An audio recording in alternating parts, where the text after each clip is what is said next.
Well, I first came to Bethel as a student, so I was between Wheaton and Bethel and got accepted to both. I had heard Wheaton was a high-stress environment, and I was a type A person, so I thought I probably shouldn't go there, which was probably a good choice.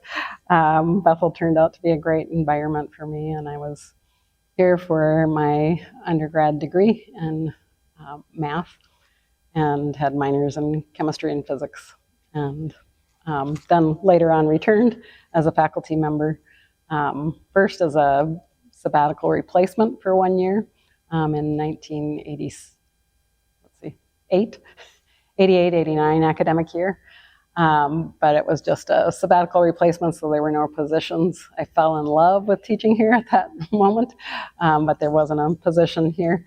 But a year later, a position became available, so I came back and taught for 33 years then at Bethel. Here's where I might forget a few things, but so I was first a student, then a faculty member in the Math and Computer Science department. I was later the director of advising for the undergraduate college, played several roles with the Ask Office. I started math lab and computer science lab and worked with tutoring things with those instruments, individual tutoring as well. Was leading all of math testing and TAs. Started a women's mentoring organization called Woven Lives, and then led that with other leaders until I left. Served in various capacities with committees, led the Women's Concerns Committee, the Family, Gender, and Equity Committee, served on other committees, led the advising committee, served as the faculty maternity advocate, helped to make that position start, and then served in that role for many years. That's probably enough of the roles. Yeah, well, it was fun to be at the beginning of that. Virginia Lettinga was one of the people that I later wrote down was someone who influenced me greatly. She and Deb Harless had begun kind of some of the first services with writing, and later that kind of expanded out to the Ask Office, and so math. I was invited in to help with the math piece. And I was really excited about that opportunity because I wanted to see all students succeed. I loved how we started out with a model of academic enrichment and support center so that it would also serve to help students who were also exceeding or were doing really well, and so that we could help them and mentor them as tutors, which turned out to be a great piece of what all of those services provided as well. So I was really privileged to be able to be in on the beginnings of that and then watch it grow and expand to what it is today, which is much bigger. Well, when I think about like when the question was asked, what females influenced you? It was interesting as a student that throughout my whole time at Bethel, I only had one female professor for a gen ed class.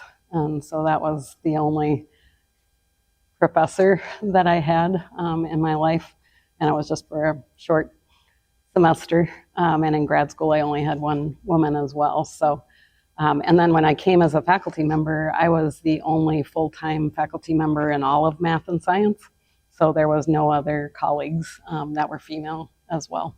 So it was a very different place when I came as a student and then also as a faculty member in terms of just women presence and therefore that type of impact within my academic discipline in particular by women.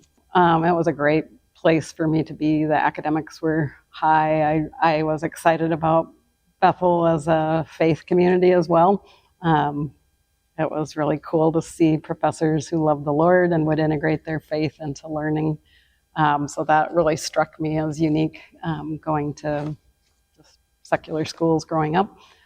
So I loved the environment, loved making friends, and just had a really full experience in my time at Bethel. I was thinking back to even when I first came as a faculty member. I think because I was the only female in all of math and science, and just because of stereotypes within that discipline, I remember clearly that I always had to really prove myself at the beginning of each semester in those early years of teaching. And so it was nice later on to see that change, that I didn't have to start out almost like I remember talking with some of my male colleagues about it, with how, wow, it's just so hard that I have to work so hard. I have to just make sure I make absolutely no mistakes, and I've got to prove myself that I'm worthy of them as their professor. And there were some male students in particular that I just had to really kind of prove, yes, she knows what she's talking about. It's okay to be a female in math. But that changed significantly to where I never had to do that later on. So that was a good change in just student attitudes towards women within my discipline, and respecting and honoring me as a faculty member. So that was one area. Also just the whole area of sexual harassment and what to do in situations, that changed as a Bethel student. I had a male professor in an office, pull me to him and kiss me. And I just ran from the office and went and found my boyfriend at the time, who was my husband. But there wasn't any kind of understanding at that time in society of even what to do with something like that. So it was more just, I can't believe it happened. Go and talk to somebody about it, and then just try to avoid that professor as much as possible. So I'm glad that in today's world, that has changed significantly, and there's awareness of what is appropriate and what is not, places for people to go if they have issues and things like that. So that's a big change. I had some trouble in grad school as well, and so just seeing the changes that way has been a wonderful change.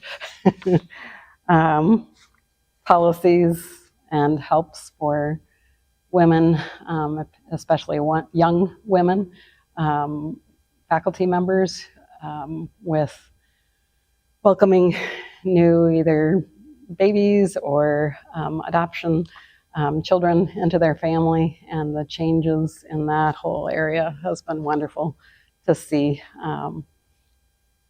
I watched a lot of that change through my time at Bethel, and I personally was very well supported within my department, but other faculty members were not as much supported in their department.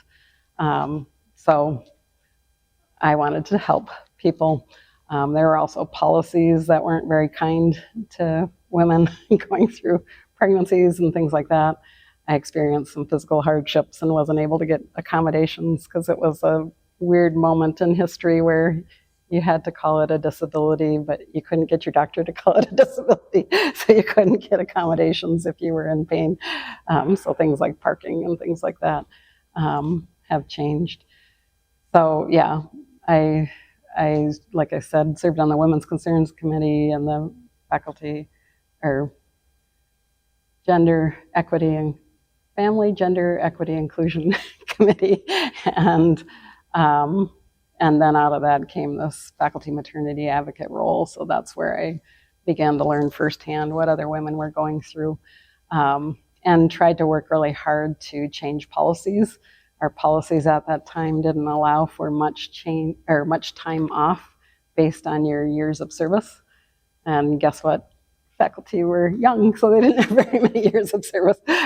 So they couldn't even get like a 6-week leave. So working to change some of those policies was something that I was very passionate about, and also just serving as a listening ear to women faculty who are having issues with their departments and being able to kind of be an advocate for them was something that was really important to me. So then recently, even just this last fall, seeing Robin's announcement about the changes in parental leave and adoption leave, it was like, yay, because I can send you we even made a book on the history of all of the different things we went through to try to make some of those changes happen. Even way back to Stacy Hunter Hecht. I had one of our past dear colleagues had talked with her and tried to work on adoption policies way back then. And we worked hard, but we're never able to achieve some of those things. So it's really awesome to see some of those changes now coming to play, so that young faculty don't have to make hard choices between their families and their academic careers, but can choose whatever type of leave that they want to do that will work well with balancing both family and academic life. So that's been a huge change. I saw the change in the use of inclusive language in scripture in my time at Bethel too, so that was a really neat thing to see. We worked on that on some of those committees that I was on. And there was even a little moment, I don't remember exactly when that was, when something was published on that hallway over to the CLC that wasn't using inclusive scripture. And it was just fun to just see the faculty kind of rise up and actually raise funds to change that so that it was using scripture that used inclusive translations. So that was a fun thing to see change. Just more women in math and science is huge. Unfortunately, math and computer science right now doesn't have a woman faculty representative, but so awesome to see a lot of colleagues in science. It was a hard mantle for me to have when I was a young faculty member, being the only person as a female in those fields, because I would teach, back then I taught almost everybody in calculus, and so math and science students got to know me. So then I would serve as kind of the person that young women students in math and science would come to with issues. Like one person who was a staff member here recently came up and just said what that meant to her, that I had been there for her when she went through a really hard situation, to be able to help her, and it was a pivotal moment in her career. So kind of having to kind of bear that weight of a lot of student encounters with women students in particular, and trying to be a good role model for them and mentor for them was a big mantle to wear. So I'm glad that that's spread out now, that there's more women faculty, and more in particular in the sciences as well. So that's a really neat change to see, and fun to see that grow. I know that that's really important, and so that's why I hope that we can get another woman someday in math and computer science. In computer science, for example, sometimes the women students would learn in different ways. They would be not as confident, and so they would sometimes come and say, I'm not doing well, where they actually were doing pretty well. It was just sometimes the males were more vocal and acted like they knew what they were doing.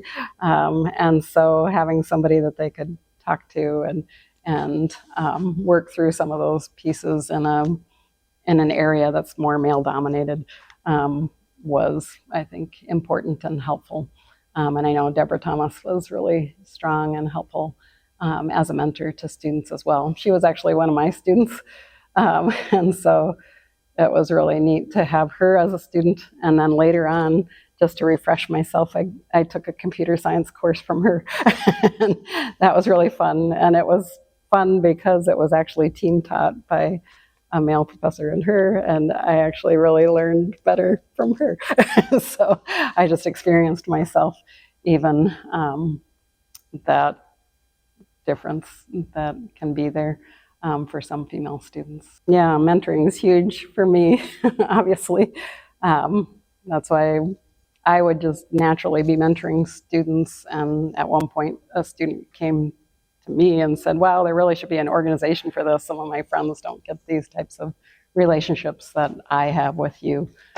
So I said, well, let's look what we can do. And so a couple students and I try to do research on what we could do to start Woven Lives, did a pilot program in the spring, and then launched that program. So mentoring is really important to me in my students' lives. That was a big part of my love of my job here, was mentoring students, either as students or TAs or tutors, and pouring into their lives. So a lot of those former students are alumni that still are part of my life today. In terms of mentors for me, again, I didn't really have any within my discipline. There was Deborah Hughes Hallett was somebody not outside of Bethel. She wrote our calculus book that we used. And so she was somebody that I really looked up to within my discipline at conferences and following her. And it was kind of unique to see such a really prolific writer and academic, and somebody who thought about things in a new way, in the way that we taught calculus, be a role model there. In terms of at Bethel, Virginia Lettinga, who I mentioned, not only kind of took me under her wing, but just helped me in practical ways as well. Like my son would catch the bus at her house, so just different ways that she could find to help me in practical ways were important. I think Tricia Brownlee and Deb Harless were really instrumental in my life. They were really wonderful administrators, and it was a delight to interact with them in my role as faculty maternity advocate, because they were always trying to be creative and think of new ways that we could create policies or come up with ways to help make it easier for women faculty to do their jobs and to find ways to accommodate various different situations that they were going through with either a new child or other family things that were going on. So they were bright, sharp, creative, compassionate people that really influenced me. And I would say that there were some men that influenced me as a woman too. Eric Gossett was my department chair, and he kind of went above and beyond to make sure that I was okay. I was the only female in our department, so he would always and I was the only one with child care kind of responsibilities, so he'd always come to me, for example, first with scheduling issues if I needed time at the beginning or end of the day for child pickup or things like that.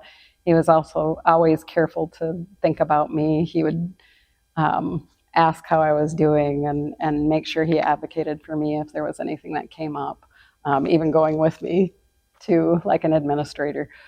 So he was really important and helpful. And Mike Holmes was another one who just really encouraged me as a mother and faculty member. There was one really important moment in my career. My youngest son, he was more than one because he was born in June, and all summer we'd been trying to get him to walk. He wasn't walking. August is here, my first day coming back to the faculty meetings. My parents were at my house watching my 3 children, and I get this message that he took his first steps. And I kind of wandered upstairs in the hallway and was just kind of devastated. I was just like, oh, really?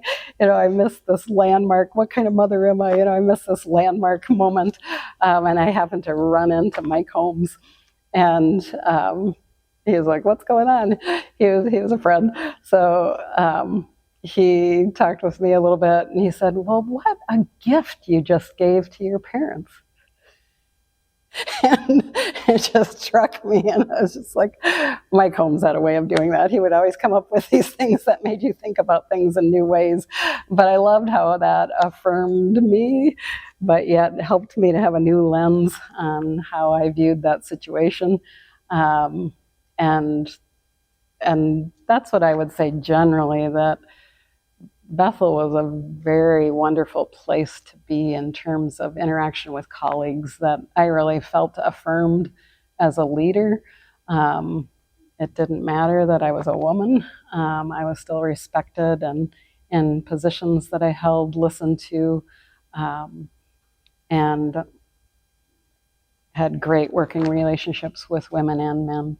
And so it was a very healthy and good environment for me to spend a big part of my career. But again, generally I had really good supportive departments, so that helped a lot. I also had some good colleagues that I would interact with. Gretchen Robel and Diana Magnuson and others, that we could go and have conversations about things that we were going through to help us to navigate motherhood and academia, balance, all those kinds of things. There was also a pretty strong group of women at the beginning. So again, within my discipline, I didn't have it, but there was this good group of women. I can remember Mary Ellen Ashcroft, who was a faculty member and writer. She just gathered all of the women faculty. We came and had a sleepover at her house. So we were laying on the floor and everything, but it was just a great experience of bonding and talking. And so I felt like kind of all through my years, I had places that I could both get support, and I was supported as a faculty member, and it was a good place to be. Yeah, there just weren't very many women.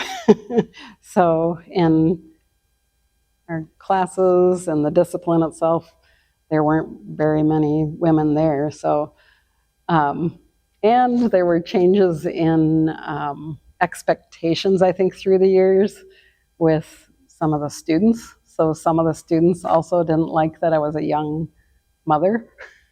So they were kind of like, what are you doing here? You should be at home with your kids. So I'm glad that changed as well through the years. And so I guess some of those male students that gave me trouble must just not have been used to women in the math and sciences. And again, I think being both a young woman and a mother, it was like they thought I shouldn't be in that place of being their calculus professor. Although Sam was my student. He was okay with me being his professor, right? There is also a moment, because I served as the faculty maternity advocate, I had helped one of our colleagues, Janelle Williams-Paris, as she went through a difficult pregnancy and actually lost her children. So I had been interacting with her through the pregnancy, but then it was so cool to see the whole community come around her and honor her. We had a little service for her up at the Scandia Chapel. Is that what it's called? The one up on the hill. And it was so neat to see people affirming her and helping her through that. It was like these places where people began to affirm a woman as a whole person, recognizing that they were an academic. They also had this part of their life, not ignoring that part of their life, but bringing that into the picture of the whole person. So that experience kind of just showed that honoring of the whole person, and coming together and supporting her and grieving with her through this incredible loss as a community. And not splitting that off and separating it off as not part of her. Like I mentioned just this past year, seeing those changes in policies were huge. The changes in inclusive scriptures, the changes in sexual harassment policies, the changes in just more women in sciences, all of those things, I think. And also just the way that women are mentored. When I was leaving for grad school, I had a male faculty member give me kind of a talk to make sure that I was following my husband and making sure that he had kind of the prime place at that moment.